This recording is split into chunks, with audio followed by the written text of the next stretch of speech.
Vamos lá. 2 Reis, capítulo 2 e versículo 11. 2 Reis, capítulo 2 e versículo 11.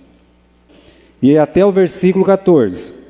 E aconteceu que eles iam andando e falando, e eis que um carro de fogo com cavalos de fogo os separou um do outro, e Elias subiu ao céu num redemoinho. O que vendo Eliseu clamou: meu pai, carros de Israel e seus cavaleiros, e nunca mais o viu. E tomando de suas vestes, as rasgou em duas partes. Também levantou a capa de Elias que lhe caíra, e voltou-se e parou à borda do Jordão. Tomou a capa de Elias que lhe caíra, e feriu as águas, e disse: onde está o Senhor Deus de Elias?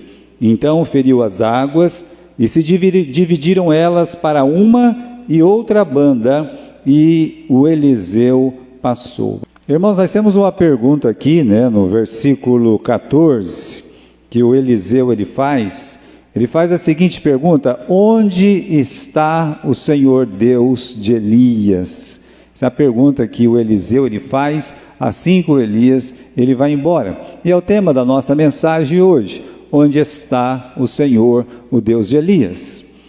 E, meus irmãos, dentro dessa ideia, queria dizer para os irmãos que é nos dias difíceis que precisamos revelar ao mundo quem e como é o nosso Deus.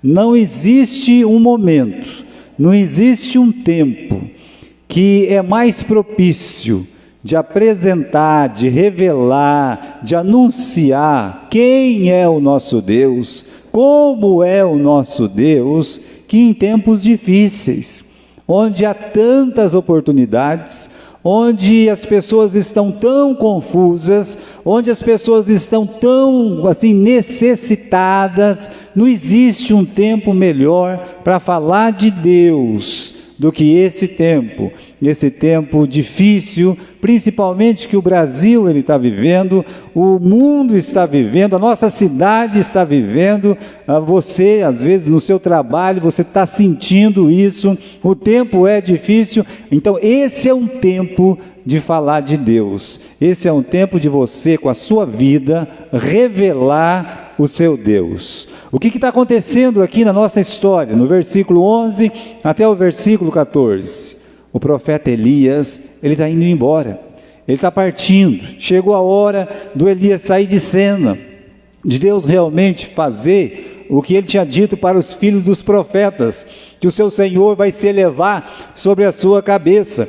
Então, o nosso valente, o valente Elias, ele está indo embora. E como está escrito aqui no capítulo 2, e o Eliseu, por exemplo, que viu ele indo embora, nunca mais o viu.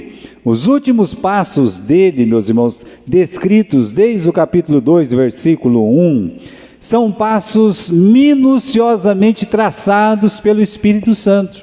Há um capricho do Espírito Santo dizer: olha, ele estava em Gilgal, e ele saiu de Gilgal, e Deus levou ele até Betel. É isso que o Espírito Santo está dizendo.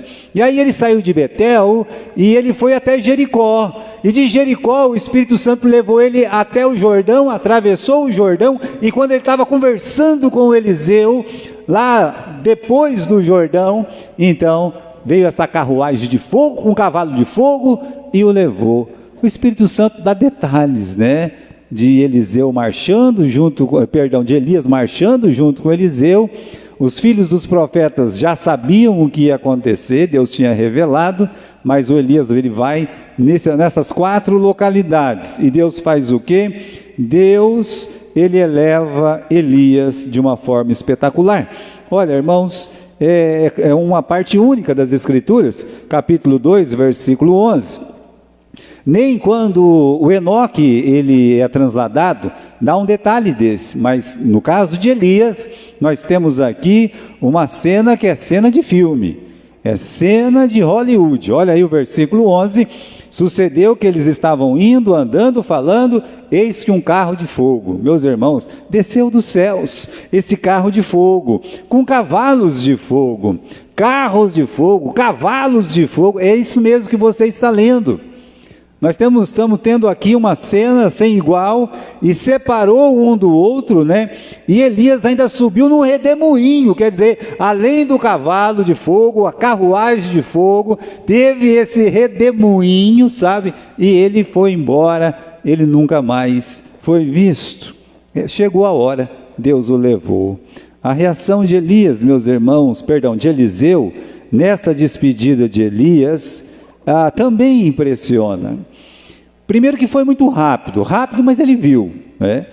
Quem é que sabe o final da história? Quem fica até o final da história. É assim, né?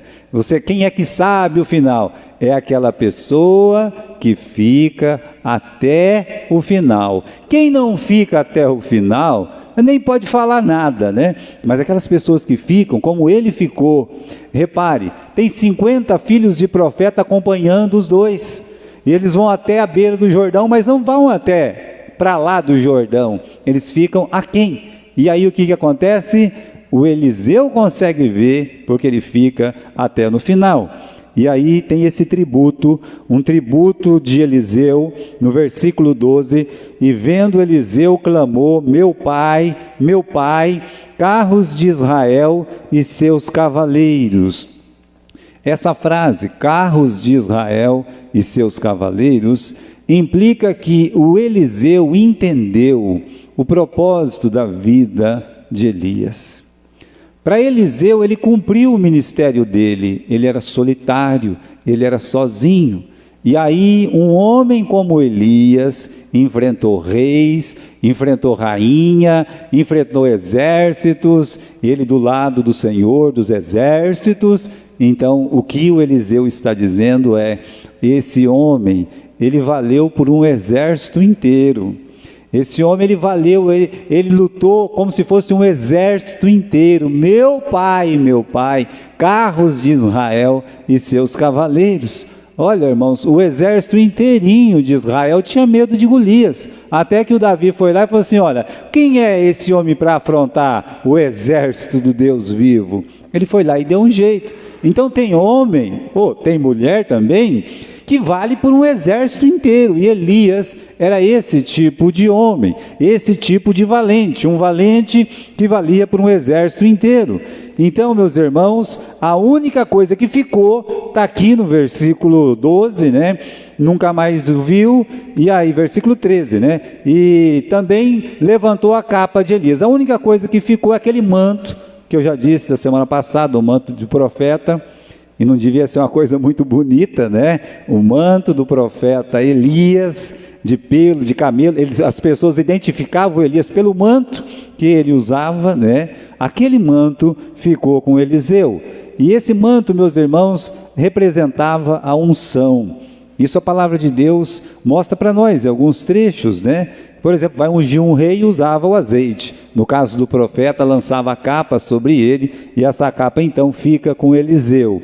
A pergunta é, e agora, Eliseu, o que você vai fazer? Pela primeira vez, talvez em 10 anos, junto com Elias, lavando as mãos de Elias, sendo uma pessoa quase um ninguém ao lado de Elias, a única coisa que as pessoas conseguem lembrar do ministério de Eliseu junto com Elias, em mais ou menos 10 anos de ministério, hein? Quando você calcula aqui, é que o Eliseu lavava as mãos do Elias. Só isso. É a única frase que você tem do ministério dos dois juntos. Mas é a primeira vez que o Eliseu, ele está só. Até então, quem que decidia tudo? O Elias.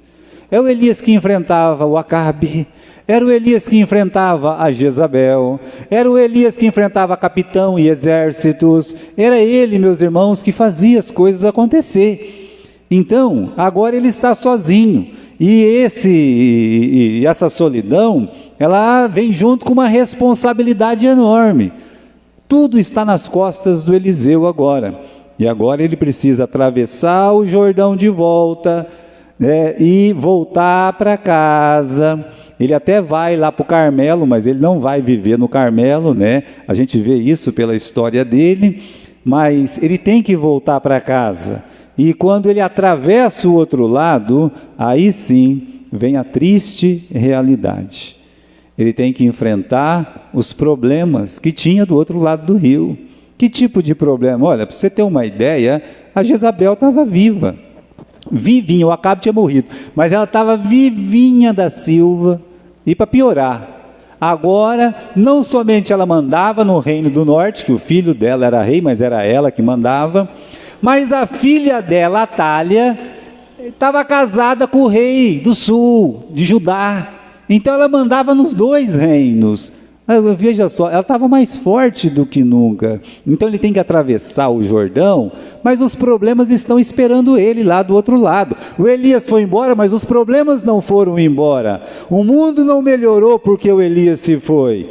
E não havia, meus irmãos, como ele tinha pedido, olha Senhor, né, eu quero porção dobrada do seu Espírito, porque o Elias, na gentileza, disse, pede o que você quer antes que eu vá, eu quero a porção dobrada do seu Espírito. É uma coisa difícil, hein menino? Que coisa difícil você está pedindo, mas se você vê eu indo embora, você vai receber. E ele viu, meus irmãos, e ele está voltando para casa, tem que atravessar o Jordão, e a porção dobrada? Até fica essa pergunta, e aí? E a porção dobrada? Não teve nenhum raio que caiu lá do céu, né? Não teve nenhuma língua de fogo que veio e tomou o profeta Eliseu. Ele continuava do mesmo jeito, calvo, né? Estava ali, não mudou nada, pesando a mesma coisa, falando do mesmo jeito. Assim, o mesmo homem de sempre, sabe? O mesmo Eliseu de sempre.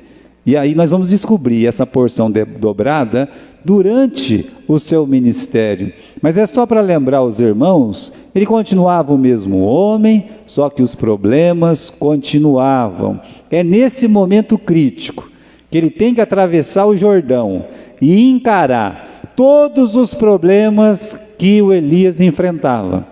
É nesse dia, meus irmãos, é nessa hora, é dentro dessa realidade que ele vai clamar no versículo 14. Ele pega o manto de Elias, ele bate nas águas do Jordão e ele dá esse grito, esse brado: onde está o Senhor, Deus de Elias? Onde está?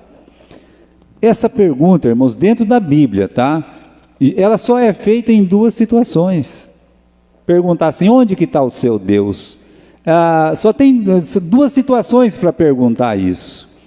A primeira situação é os incrédulos, como no Salmo 42:10, que as nações, os incrédulos estão perguntando para o salmista, para os filhos de Coré, né? Onde que está o seu Deus? Olha aí, você está sofrendo, você está, né, em outro país, virou escravo, onde que está o seu Deus? Mostra o seu Deus. Coitado do salmista, está vivendo um dia difícil, sabe? Então o ímpio está lá fazendo dor, cutucando, onde que está o Deus dele, né? Está vivendo, podia alguém olhar para o Jó e dizer, cadê o seu Deus, cadê? Né? Então essa é a primeira situação. A primeira situação, quando o incrédulo, vendo ou promovendo a nossa dor, pergunta, cadê o seu Deus? Aí, né? Olha a sua vida, cadê o seu Deus? A segunda situação, meus irmãos, é quando o crente está envolvido numa crise, e ele mesmo, lá no seu íntimo, ou faz como o Eliseu fez, ele pergunta, onde está o Deus, o Senhor Deus de Elias? Onde Deus está? Será que a gente nunca fez essa pergunta? Não, pastor, eu nunca fiz essa pergunta. Olha que bom, maravilhoso. Algumas pessoas em crise, crentes em crise, são sim capazes de fazer essa pergunta. Olha, o Eliú, no tempo de Jó, ele responde exatamente isso. Eu queria que você abrisse comigo lá no capítulo 35 do livro de Jó. Jó, capítulo 35. E o que ele vai fazer? Ele vai explicar exatamente o momento que essa pergunta, onde Deus está, costuma ser feita. Então, Jó, capítulo 35 e versículo 9.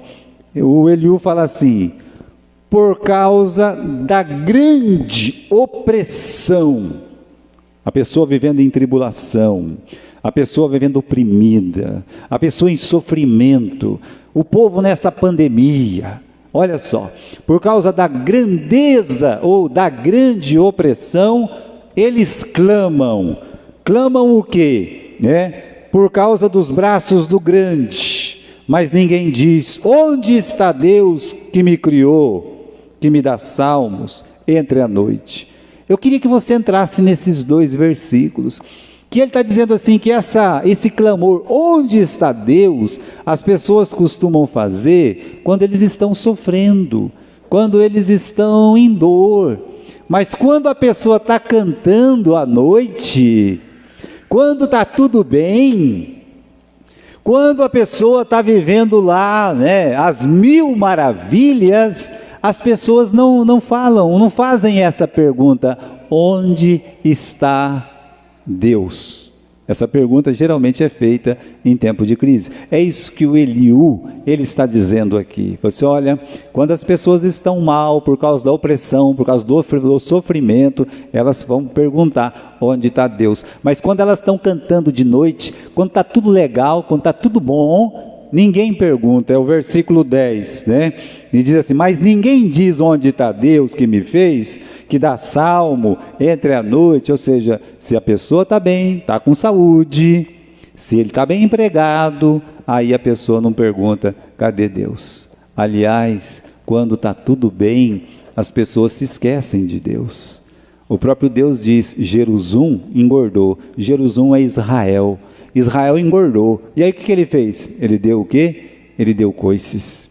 Então, meus irmãos, essa pergunta aqui, essa palavra que o Eliseu, ele diz, que nós estamos perguntando o que ele vai fazer, E é nesse momento crítico que ele clama a Deus: onde está o Senhor, Deus de Elias? Só para a gente parar e meditar.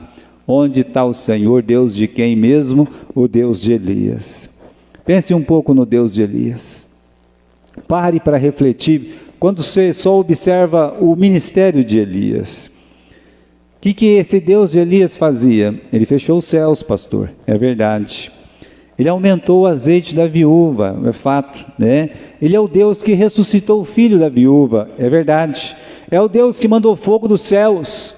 Pelo menos 3 vezes esse Deus mandou fogo dos céus, 4 vezes no tempo de Elias,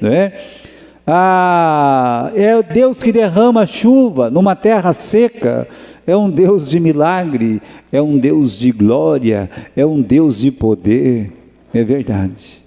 O Deus de Elias, sem dúvida, é um Deus maravilhoso de você ver, de você contemplar, de você dar glória, sabe? Glória a Deus, se eu sou homem de Deus, vai descer fogo do céu, vai consumir todos vocês. Rapaz, o homem era bravo, mas esse Deus também, eu vou dizer, esse Deus era poderoso, e lá se vai fogo na cabeça de todo mundo, não fica um vivo lá embaixo. Pense um pouco nesse Deus de Elias. Então o Eliseu pergunta aqui: onde está esse Deus agora? Pergunta ele, Está longe, está perto? Ele vai continuar atuando ou foi embora junto com Elias? Onde é que está esse Deus? Quando o Lázaro morreu, Jesus chegou atrasado, mas ele chegou, era de propósito. Aí a Marta diz assim: Senhor, se tu estivesses aqui, o meu irmão não teria morrido. Como se Deus fosse Deus só de perto, não fosse Deus de onde? De longe. O salmista discute isso. Aqui na história de Elias, nós vamos ver exatamente o contrário, Parecia que Deus era só de longe, não era um Deus de perto. Mas, irmãos, parece que Deus está tão distante, do jeito que a Marta fala. Esse é o síndrome de Marta. Qual que é o síndrome de Marta? É um Deus distante, é um Deus para os outros, não para mim, é um Deus glorioso de longe, é um Deus a contemplar, não é um Deus a viver, é um Deus a contemplar, ficar olhando assim, sabe? Jesus estava do lado dela. Jesus olhou e disse para ela: eu sou o quê? A ressurreição. Ela, não, eu sei, nossa, que isso, né? Eu sei que ele vai ressuscitar, mas lá no último dia, tá vendo? Nem Jesus falando, eu sou a ressurreição, nem ter ele ressuscitado a filha de Jairo, né? O filho da viúva de Naim, nem isso fez ela lembrar que Jesus é a ressurreição. Ou seja, Jesus, parecia tão distante ali naquele momento que ela mais precisava, momento de maior dor, de necessidade, irmãos. Aí nesse momento que a gente precisa de um Deus tão perto, de um Deus tão presente, o que acontece? Parece que ele está longe, está tão distante. Continuemos, porque é assim, o Deus de Elias parecia um Deus distante. Ele vivia só, irmãos, ermitão, eu já disse, lá naquela montanha do Carmelo, ou no Monte Horebe, eis o Elias solitário. Ao menos nos últimos anos, quando ele então esteve junto com Eliseu, porque Deus mandou ele fazer o quê? Ungir Eliseu no lugar dele. Mas é o ermitão que morava nas montanhas, que se vestia de forma estranha. Só que tem um porém. As pessoas, elas costumam ver Deus através de nós. É assim que as pessoas costumam ver Deus. Aí, o homem está na montanha, o homem é solitário, o homem está sempre distante. Como vai ser o Deus de Elias? É um Deus distante também. Porque as pessoas, como eu disse, costumam ver Deus através de nós. As pessoas ouviam Elias falar de Deus, conheciam a força desse Deus, o poder desse Deus. E a imagem que as pessoas tinham desse Deus, qual seria? Ele é o homem que traz fogo, então é um Deus do fogo. É o homem que está trazendo juízo sobre a idolatria, esse é um Deus de juízo. Quem é que estava na casa da viúva quando Elias pegou aquele nenê no braço, aquele rapazinho no braço e ressuscitou? Quem que estava naquela casa? Ninguém viu esse ato de misericórdia, mas viram o Elias duro, o Elias que marchava assim, difícil, né? Então, para o povo, inclusive para os inimigos, agora veja só, volte só um pouquinho na sua Bíblia aí, no capítulo 20, versículo 23, 1 Reis, capítulo 20 e versículo 23, abra aí comigo.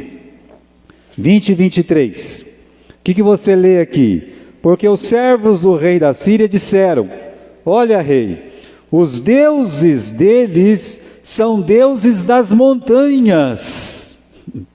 Essa era a concepção que passou para os inimigos, que Deus era um Deus das montanhas, que Deus estava nos montes, seja no Carmelo, seja no Horebe, era de lá esse Deus. Por isso que nós perdemos a batalha para Israel, porque se a gente vier aqui na montanha, o Deus deles está na montanha, vamos lutar com eles lá embaixo, nos vales, e nós vamos sair vencedores. Bem, é claro que é mentira, é claro. Agora, o que eu quero dizer para vocês é a concepção que se passa.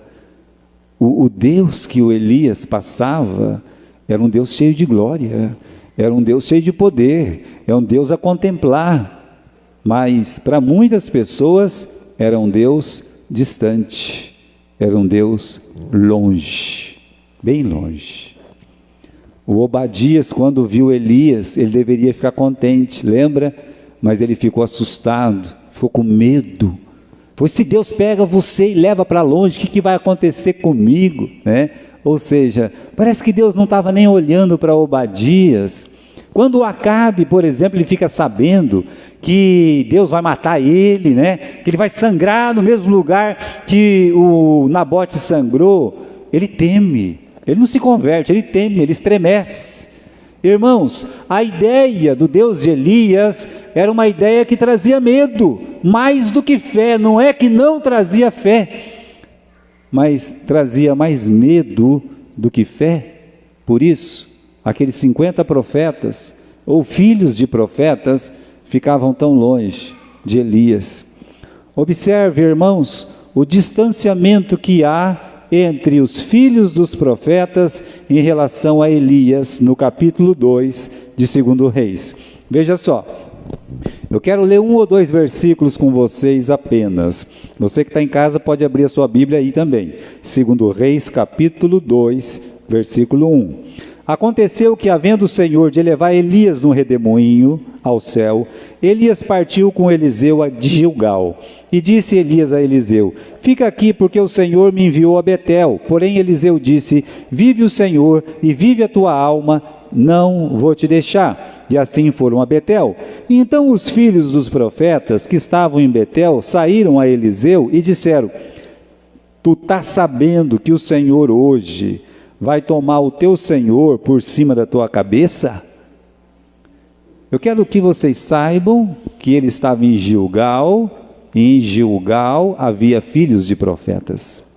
Ele estava em Betel, e em Betel havia filhos de profetas. Ele estava em Jericó, e em Jericó havia filhos de profetas.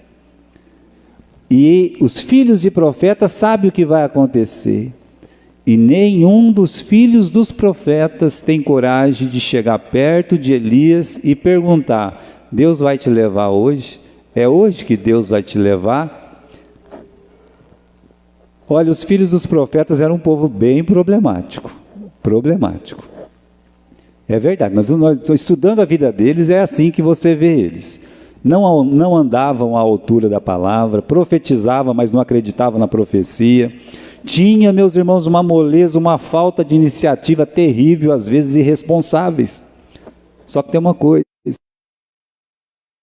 de vida, mesmo assim, eles não abandonaram o nome de filho de profeta. Tem defeito? Tem, mas eles têm muita virtude, a ponto de o nosso Deus revelar para eles uma coisa tão importante, que Elias seria o quê? Elevado. Então Deus estava falando com eles, e eles tinham Elias como um verdadeiro herói. Agora, irmãos, reparem nesse distanciamento. Eles não têm coragem de chegar em Elias, e o Elias também não para conversar com eles. Quando é que o Elias parou e disse assim: eu vou ficar na casa do meu amigo filho de profeta, eu vou tomar um chazinho aqui, eu vou comer vamos fazer um churrasquinho junto? Mas também estava uma pobreza lá que não tinha jeito.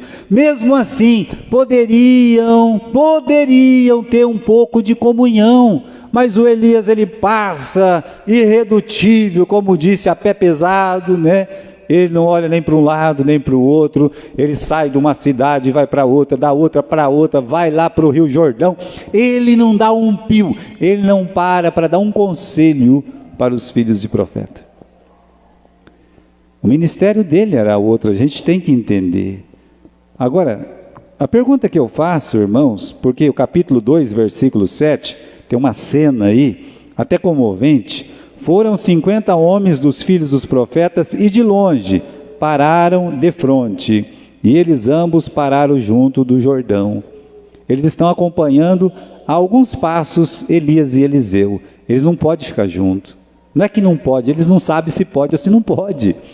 E de repente, o Elias e o Eliseu atravessam o Jordão, e eles não, eles ficam do outro lado, fica lá, sabe? Estão ali parados, não conseguem muita coisa. É para você ver o distanciamento que havia de Elias com esse grupo que deveria ser o grupo mais próximo dele. Ou seja, há um distanciamento. Agora eu pergunto, que imagem essas pessoas poderiam ter do Deus de Elias? Que imagem passava? Um Deus perto ou um Deus longe? Um Deus para ser contemplado ou um Deus para estar comigo na mesa, na hora de eu comer? Estão entendendo? Não é culpa do Elias, o ministério do Elias era assim, mas passou essa impressão que as pessoas tinham, que os inimigos tinham: é Deus de longe, é Deus de longe. O salmista diz que Deus é de longe, mas Ele é de perto. Ele é de perto, mas Ele é de longe, E aqui o nosso Eliseu, o que ele vai fazer? O ministério de Eliseu vai diminuir a distância entre Deus e as pessoas comuns que não são profetas. Ah, Deus mudou? Deus não muda nunca, Deus é o mesmo Deus. Mas o Eliseu, ele vai fazer as pessoas conhecer um Deus mais perto, vai mostrar que Deus não é só milagre e fogo, é um Deus gracioso também. Vai tirar aquela imagem de Deus das montanhas e colocar Deus dentro das cidades, Deus dentro dos lares, Deus na vida das pessoas. Com Eliseu, olha aqui o que eu quero dizer, é muito importante. É com Eliseu que esses israelitas vão aprender que Deus é Emanuel. O que é Emanuel? É Deus conosco. É com Eliseu que eles aprendem o que é Emanuel. Agora, é só para você refletir, né? Será que eu apresento esse Deus para as pessoas? Será que quando as pessoas olham para mim, né, eles veem Emanuel ou vê um Deus a contemplar? Porque eu só falo, eu não vivo. Eliseu, ele vai revelar aos filhos dos profetas que Deus, sim, Deus se importa com você. Deus está perto de todos os que o invocam em verdade. Olha só, perto está o Senhor de todos os que o invocam em verdade. Então, Eliseu, ele traz isso para as pessoas. Olha aqui, nós estamos no capítulo 2. E logo no capítulo 2, o Eliseu, ele sai, ele atravessa o Jordão, né, bate lá nas águas, as águas se abrem e ele aparece do outro lado do rio. E os 50 que estavam lá falam, oh, né, todo mundo se abaixa, tal, então, né, tem toda uma cena ali. Ah, agora o espírito de Elias está com Eliseu e coisa e tal. E antes de Elias ser elevado, com quem que eles conversavam? Com Elias ou com Eliseu? Conversava com Eliseu. E agora, será que eles podem conversar com Eliseu? É isso que Eliseu vai revelar. Sim, vocês podem conversar comigo. Olha aqui no capítulo 2, versículo 12. Versículo 12 não, né? Versículo 19, né? Os homens da cidade, lá de Jericó, disseram a Eliseu, olha, é boa essa habitação, esse lugar, essa cidade, né? Como o Senhor pode ver, porém as águas são más e a terra é estéril. Nós temos um diálogo aqui, não é? É a primeira vez que alguém pode chegar e falar para um profeta, né, no tempo aí que eles estão vivendo, profeta, o senhor está vendo, essa cidade é tão boa, aqui é tão gostoso morar aqui em Jericó, e é um lugar bonito, viu, irmãos? Jericó, uma planície maravilhosa. Então, é gostoso morar aqui, né? Só tem um problema, profeta. A água não é boa. A água é amarga e causa esterilidade, né? Né? Então, eles têm coragem de falar do problema, e Eliseu vai lá, no versículo 21, foi lá, pegou sal, lá na fonte das águas, deitou sal nele e disse, assim diz o Senhor, sararei estas águas, não haverá mais nelas morte e nem esterilidade. Agora vocês estão vendo a diferença? Esse Deus, ele se preocupa com a água que eles vão beber. Esse Deus, ele sai lá da montanha para vir atender uma cidade que nem Jericó. É isso que nós estamos vendo? É isso que nós estamos vendo. Essa cidade aqui, ela tem problema hídrico, está com falta d'água. E o povo precisa de água para beber. Por quê? Porque se não beber água, morre. Então nós vamos clamar para quem? Quem poderá nos ajudar, né? O Chapolin não estava lá. Agora, quem estava lá, né? O profeta Eliseu estava lá. Ele podia olhar e dizer assim, eu vou dar um jeito nisso. Ele não diz isso. Meus irmãos, ele diz, o Senhor Deus está dizendo, eu vou sarar essas águas. Imagine o efeito que isso tem na vida das pessoas. Agora Deus está tão perto delas. Agora Deus está dentro de Jericó. A Jericó não tinha sido amaldiçoada? Pois é, mas agora Deus está em Jericó. Irmãos, é tão bom quando a gente pode contar com o nosso Deus. As pessoas aprendem, olha, eu posso contar com Deus, mas como é que elas vão aprender? Elas vão aprender de você. Você vai ensinar para elas, olha, pode contar com Deus, conte com Deus, fique em paz. Outra experiência, e aqui é uma cena que dói um pouco, né? No capítulo 4, no versículo 42, vamos dar uma olhadinha comigo ali. No versículo 38, né? Voltando Eliseu a Gilgal, havia fome naquela terra e os filhos do profeta estavam sentados na sua presença. Que coisa, uma cena que chega até a doer, não é? Novamente os filhos dos profetas estão reunidos na cidade de Gilgal e a barriga deles toda roncando, uma fome de dar dó, né? É uma vida secas aí, é uma miséria medonha. E aí o profeta sabe que eles estão com fome. Está tendo discurso, é um monte de seminarista, é um congresso, né? É o que está acontecendo aqui em Gilgal. Congresso dos filhos dos profetas. Se fosse hoje um seminário, né? E eles estão ali, todo mundo com fome, azul de fome, com a barriga roncando. E o profeta sabe, né? Mas será que Deus sabe? Deus longe, né? Deus sabe que você precisa comer. O profeta fala assim, olha, põe a panela aí para ferver no fogo, vai, põe água aí na panela, né? E vamos ver o que consegue aí. Aí o camarada, né, saiu para pegar alguma coisa, e naquela pressa, naquela precipitação, primeira coisa que ele pegou lá, ele achou, ele pegou, e já jogou dentro da panela, e a Bíblia diz que era uma erva mortífera. O que ensina para nós, meus irmãos, porque não é porque o tempo é difícil, não é porque nós estamos em crise, nós estamos com problemas, que a primeira coisa que aparecer na nossa frente nós vamos fazer, não é? Não, de jeito nenhum. Olha, vamos dizer, a igreja está com um problema, a primeira solução, não é assim não, não é assim não.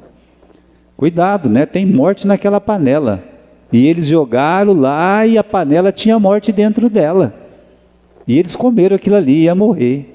Aí o profeta vai, pega um pouco de trigo, joga na panela e cura, ninguém morre, mas está todo mundo com fome, todo mundo está com fome. Agora veja, irmãos, a história é uma só, apesar de a gente dividir ela, mas olha o versículo 42, veio um homem de Baal-Salisa e trouxe ao homem de Deus pães das primícias, 20 pães de cevada e espigas verdes na sua palha, e disse, dá ao povo para que coma. Chegou, meus irmãos, sem que ninguém pedisse, vinda dos céus. Deus não mandou pão lá para o Elias? Pois bem, agora Deus pega, sabendo que aquelas pessoas estão com fome, um camarada tem uma boa colheita, sabe lá, né, como, naquele tempo, e ele ainda mandou pão de cevada, 20 pães de cevada, e chegou para o profeta, quero que esses pães cheguem lá para o profeta Eliseu. Aí o profeta Eliseu podia colocar tudo no bolso e levar embora, porque ele não morava em Gilgal. Ele poderia olhar e dizer assim, gente, boa tarde, acabou o seminário, cada um para a casa dele, ninguém mandou vocês pegar essa erva amarga aí, presta atenção da próxima vez. O que ele faz? Final do versículo. Beijos, conforme a palavra do Senhor. Ele poderia olhar e dizer assim, esse milagre é meu. Não é, o propósito não era esse. Irmãos, o propósito é fazer aquelas pessoas acreditar na providência divina, que Deus dá pão para quem tem fome, que Deus cuida das necessidades, assim, diárias, pão nosso de cada dia. É por isso que ele fala, assim diz o Senhor. Então ele colocou Deus presente na mesa. Ele já tinha dito, olha, Deus dá água. Agora ele está dizendo, Deus dá pão. Deus não só dá água, Deus dá pão também. Irmãos, veja o efeito psicológico, o efeito moral, o efeito espiritual de você pegar e apresentar um Deus tão presente, um Deus tão vivo. Não é um Deus a contemplar apenas, é um Deus que está na mesa comigo. é um Deus que está dentro da minha geladeira, é um Deus que está lá na minha panela. Deus, Ele sabe o que eu tenho no meu armazém, no meu armário. Ele sabe se eu tenho ou se eu não tenho. O Eliseu, ele está tirando esse Deus das montanhas, não que ele não seja, mas está colocando esse Deus aonde? Na casa de cada pessoa, porque cada pessoa tem uma necessidade diferente. Bom, continue. Deus se preocupa com o seu trabalho. Você pode até achar que não. No capítulo 6, veja aqui, né, lá, versículo 1, disseram os filhos dos profetas, de novo os filhos do profeta, fazer o quê? Eu disse para vocês que eles eram uma turminha meio atrapalhada, não falei? Né? Mas era uma turminha atrapalhada que Deus amava, que Deus trabalhava com eles. Deus queria o crescimento daqueles filhos de profetas. E assim que Eliseu, ele cessa o ministério dele, é que começa a aparecer Jonas, começa a aparecer Joel, começa a aparecer Isaías, tá? Os grandes profetas podem ter saído desse grupo. Agora, esses profetas, como eu disse, eram meio atrapalhados, mas ele estava mais animado um pouquinho. O seminário aqui é muito pequeno, não está cabendo a turma, está crescendo a turma aqui, e o espaço ficou muito pequeno. Ô profeta, vamos ali no rio com a gente, vamos cortar madeira e vamos construir novos alojamentos. Vamos sim, né? E o profeta Eliseu, ele vai com eles. De repente, numa das machadadas, o que acontece? Caiu lá, né? Caiu dentro da água, e o camarada gritou, e agora? Quem vai poder nos salvar, né? Só tinha um machado, um martelo, a internet caiu, né? Você acha que esse Deus não está lá, nessa linha? Você acha que Deus não está lá, nessa cadeira que você está sentado? Você acha que Deus não está ali movendo a energia dessa internet? Deus se preocupa com o seu trabalho. O Eliseu, ele tira Deus das montanhas e coloca Deus lá no ambiente de serviço do camarada. Quando você estiver trabalhando, Deus está do seu lado. Quando você vai beber água, quando você vai comer, quando você vai trabalhar. Olha, são coisas corriqueiras, é o dia a dia. São coisas que você faz todo dia. Você bebe água todo dia?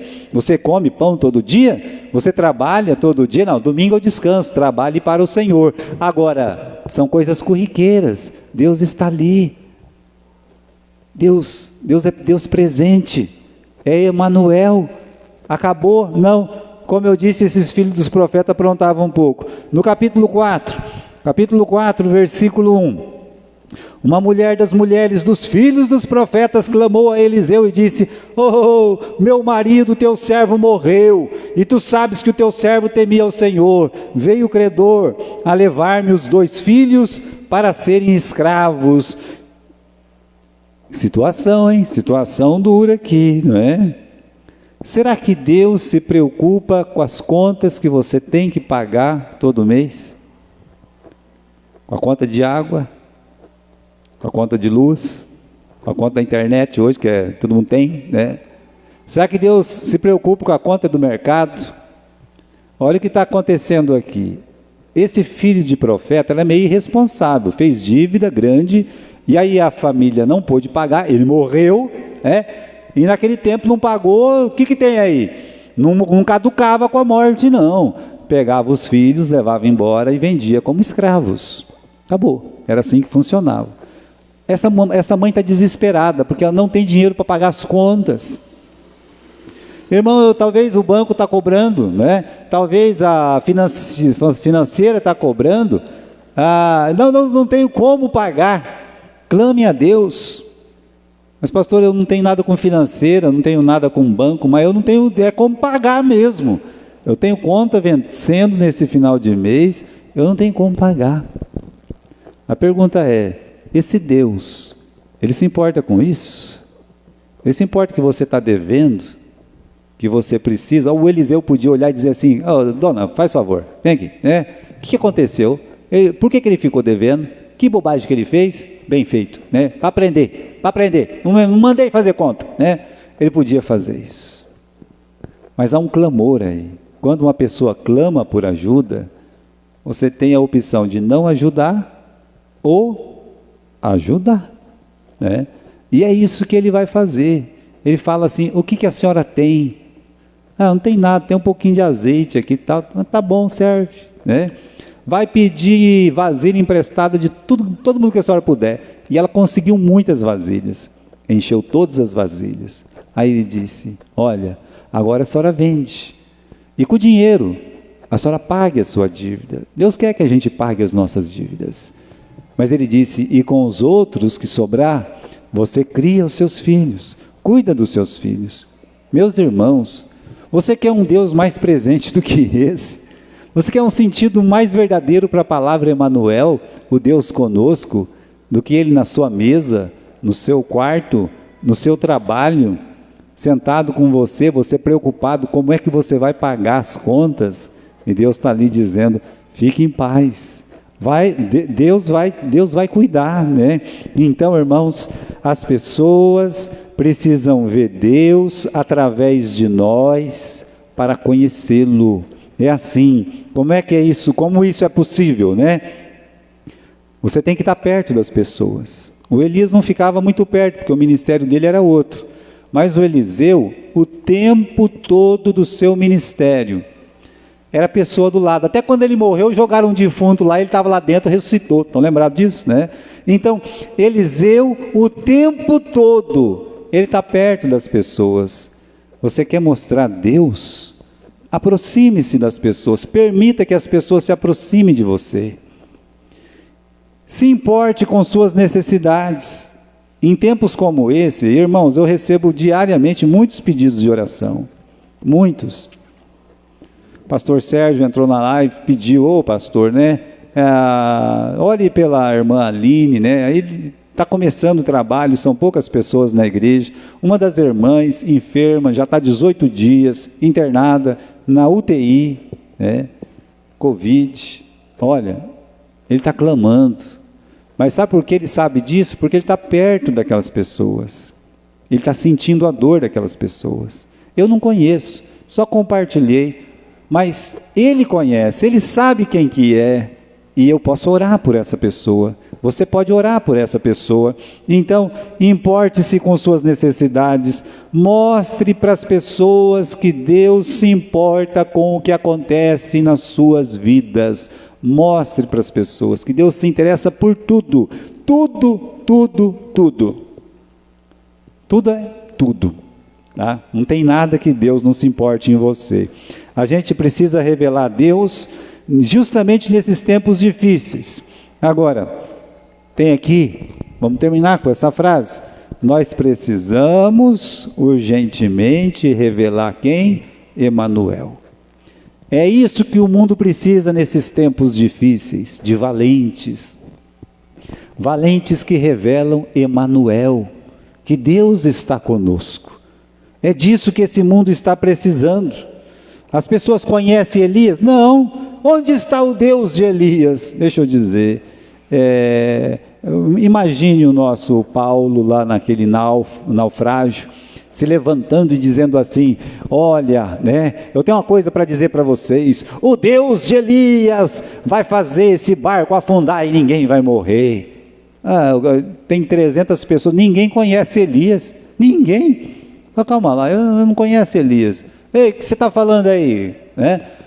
Não, eu não sei quem que é Elias, como é que é isso aí? As pessoas não conheciam a Bíblia, mas eles conheciam Paulo.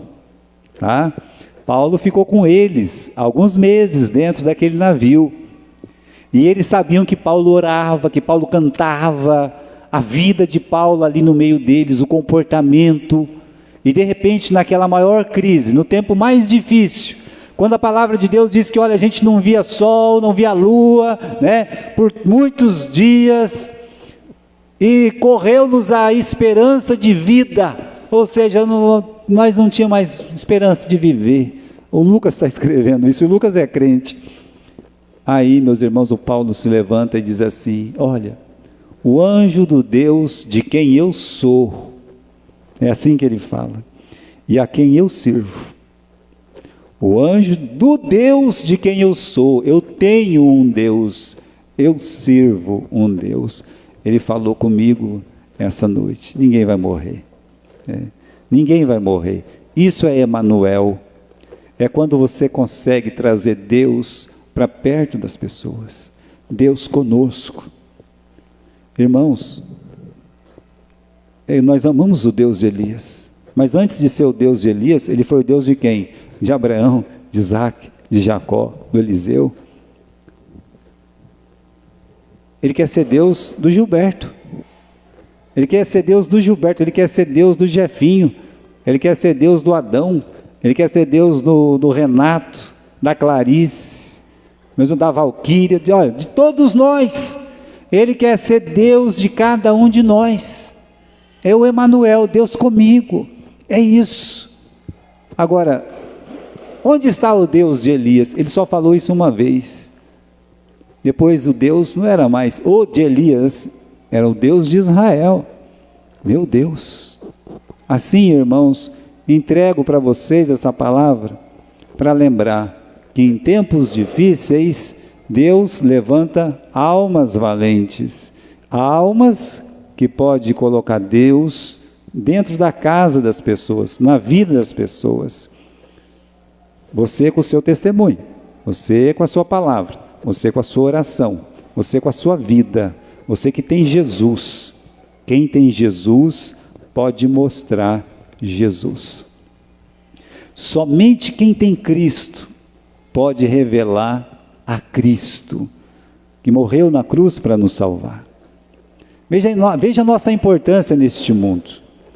Veja como é importante para nós neste mundo revelar Jesus Cristo. Fazer como Elias fez. Água, comida, trabalho, dívida. Como eu posso ajudar alguém? Como eu posso fazer com que Deus esteja perto para eles conhecer, você ficando perto, você se dando a conhecer e falando de quem você é, a quem você serve. Eu sou de Jesus, aleluia, cantava. Eu sirvo a Jesus, aleluia. E aí as pessoas vão querer esse Deus, as pessoas vão querer esse Cristo que você tem colocado tão perto deles. Amém?